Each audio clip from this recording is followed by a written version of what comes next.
श्री शिवाय नमस्तुभ्यम भक्तों, हर हर महादेव। जैसे कि आपको पता ही है कि आज देव सोनी एकादशी है और आप सभी को देव सोनी एकादशी की बहुत बहुत बधाई है। तो चलिए आज शाम को आपको 6 बजे उपाय करना है। अगर आपके घर में कमाई कम हो और खर्चे ज्यादा हो, यानी कि आप कम कमाते हो और खर्चे ज्यादा होते हो, तो आपको इस उपाय को आज शाम 6 बजे कर लेना चाहिए। धन की समस्या आपके घर में से खत्म हो जाएगी।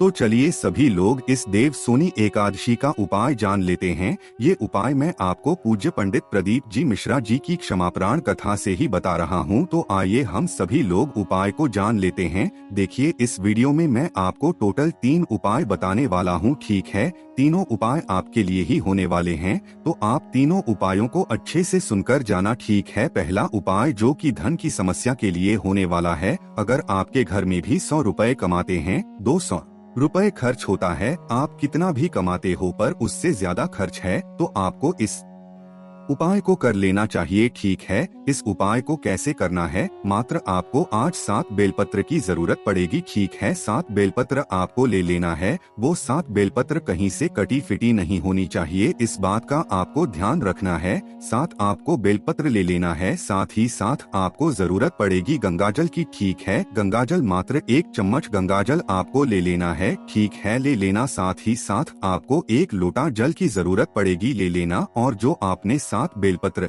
लिए ना, वो 7 बेलपत्र को उस जल के अंदर डाल देना है। जो 1 लोटा जल लिया ना हमने, उसके अंदर हमें वो 7 बेलपत्र को डाल देना है। और जो 1 चम्मच गंगा जल भी लिया, वो भी जल को हमें गंगा उसके अंदर ही डाल देना है, लोटे के अंदर, ठीक है। डाल देना। 7 बेलपत्रे का जल तैयार कर लेना, ठीक है। ऐसा जल आपको तैयार कर लेना है। इस जल को शाम के समय, प्रदोष काल के समय, ठीक है, 6 बजे नहीं, आप जितने बजे जाना चाहो शाम के समय आप जा सकते हो, ठीक है। वो तो 6 बजे मैंने आपको शाम के लिए लिखा था कि आप शाम में इस उपाय को कर सकते हो, ठीक है। तो आपको इस लौटे को लेकर जाना है शाम के समय, प्रदोष काल के समय, शंकर जी के मंदिर में, ठीक है। जाओगे, सबसे पहले कौन दिखेगा आपको? तो आपको दिखेगी नंदी भगवान, ठीक है। नंदी भगवान आपको दिखेंगे तो नंदी भगवान का पैर देखोगे तो एक उठा पैर रहता है, ठीक है। एक उठा वाला पैर रहता है ना, उन पर हमें वो जो घर से जल लेकर आए, वो जल को पूरा का पूरा वहीं पर नंदी भगवान के उठे वाले पैर पर श्री शिवाय नमस्तुभ्यम बोलकर चढ़ा देना है। चढ़ा देना। जो बेलपत्र रहेगी उसके अंदर, वो बेलपत्र को आपको नहीं चढ़ाना है, ठीक है। बेलपत्र को मत चढ़ाना,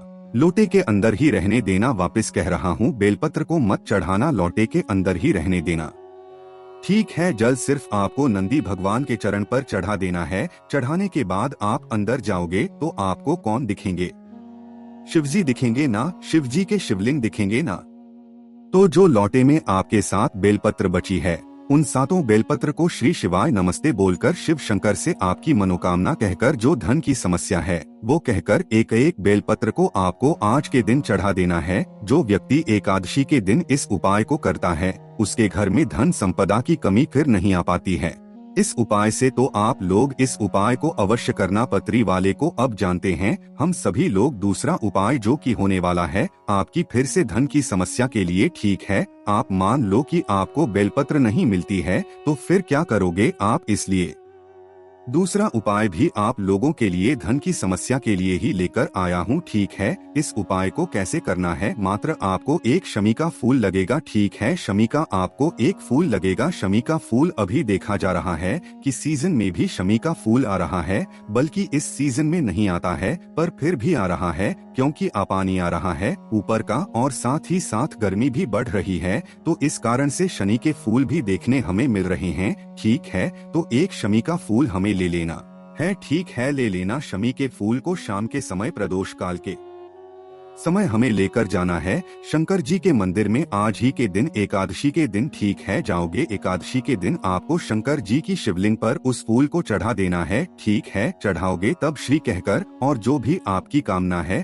धन की समस्या को लेकर, क्योंकि हमारे घर में देखा जाता है कि सभी के घर में थोड़े ना थोड़ी धन की समस्या रहती है, तो इस उपाय को आप धन की समस्या के लिए कर सकते हो। जैसे कि कहीं धन अटक गया है, वो धन नहीं आ पा रहा है, कोई धन खाकर पक गया, वो धन नहीं दे रहा, या फिर धन की कमी हो रही है, घर में धन आता नहीं है, पैसा टिकता ही नहीं है तो आपको इस उपाय को कर लेना चाहिए। मात्र एक शमी का फूल लेकर प्रदोष काल में आपको शंकर जी की शिवलिंग पर चढ़ा देना है। आपके जीवन की जो समस्या होगी धन को लेकर वो दूर हो जाएगी। तो ये था गुरुजी का दूसरा उपाय। अब जानते हैं हम सभी लोग गुरुजी का तीसरा उपाय जो कि होने वाला है आपके अटके हुए काम के लिए। ठीक है, अगर आपका भी कोई काम अटक रहा है जो पूरा ही नहीं हो रहा, बहुत प्रयास कर लिया आपने, अटका हुआ काम पूरा ही नहीं हो रहा, मनोकामना पूरी ही नहीं हो रही है, तो आपको इस उपाय को कर लेना चाहिए। ठीक है, इस उपाय को कैसे करेंगे? तो हमें जरूरत पड़ेगी मात्र 5 बेलपत्र की। ठीक है, बेलपत्र 5। ठीक है, वो 5 बेलपत्र कहीं से कटी फटी ना हो, आपको इस बात का ध्यान रखना है। 5 बेलपत्र आपको ले लेना। साथ ही साथ आपको जरूरत पड़ेगी 1 लोटा जल की। ठीक है, 1 लोटा जल भी ले लेना। इन दोनों चीज को आपको लेकर जाना है शंकर जी के मंदिर में प्रदोष काल में। ठीक है, जाना प्रदोष काल में शंकर जी के मंदिर में जाओगे ना तो आपको जाना है शिवजी के शिवलिंग के पास। ठीक है, जाओगे तो आपको किस साइड पर बैठना है इस बात का आपको ध्यान रखना है। ठीक है, शंकर जी की जलाधारी है। ठीक है, जहाँ से जल बहकर जाता है उस ओर मुख कर कर आपको बैठना है, यानी कि शंकर जी के पीछे बैठना है। यानी कि देखिए आपकी जो पीठ होगी ना वो दक्षिण दिशा को रहेगी और आपका जो मुख होगा वो उत्तर दिशा की ओर रहना चाहिए। देखिए यहाँ पे मैंने एक लाइन खींची है, यहाँ पर आपको बैठना है। ठीक है, बैठ जाना। जो घर से हम 5 बेलपत्र लेकर आए हैं, सबसे पहली बेलपत्र आपको गणेश जी के स्थान पर श्री शिवाय नमस्तु चढ़ा देनी है। ठीक है, चढ़ा दोगे। उसके बाद जो घर से जल लेकर आए थोड़ा सा जल गणेश जी के स्थान पर वही अपनी अटके हुए काम को कहते हुए चढ़ा देना है। चढ़ा देना। जो दूसरी बेलपत्र लेकर आए वो कार्तिकेय भगवान के स्थान पर चढ़ाना, थोड़ा सा जल वहाँ भी चढ़ा देना। ठीक है, चढ़ा दोगे। और तीसरी बेलपत्र जो आप घर से लेकर आए हो वो माता अशोक सुंदरी जी के स्थान पर आपको बेलपत्र को चढ़ा देना है। चढ़ाने के बाद थोड़ा सा जल माता अशोक सुंदरी जी के पर भी समर्पित करना है, समर्पित करना। और ये जो अब आपको चौथी बेलपत्र समर्पित करना है वो तो आपको शंकर जी के पीछे बैठकर ही समर्पित करना है। ठीक है, आपका मुख उत्तर की ओर होना चाहिए और पीठ दक्षिण की ओर होनी चाहिए। इस बात का आपको ध्यान रखना है। वहां पर जाकर बैठ जाना और जो माता पार्वती जी का स्थान है वहां पर आपको एक बेलपत्र समर्पित कर कर जल को समर्पित करना है। ठीक है, कर देना। और 5वीं बेलपत्र आपको शंकर जी की शिवलिंग समर्पित कर कर वो जो घर से पूरा का पूरा जल लेकर आए हैं ना वो समर्पित कर देना। ठीक है, आपको ऐसा जल समर्पित करना है शंकर जी के शिवलिंग पर। जब हम जल को समर्पित करेंगे तब धीरे धीरे जल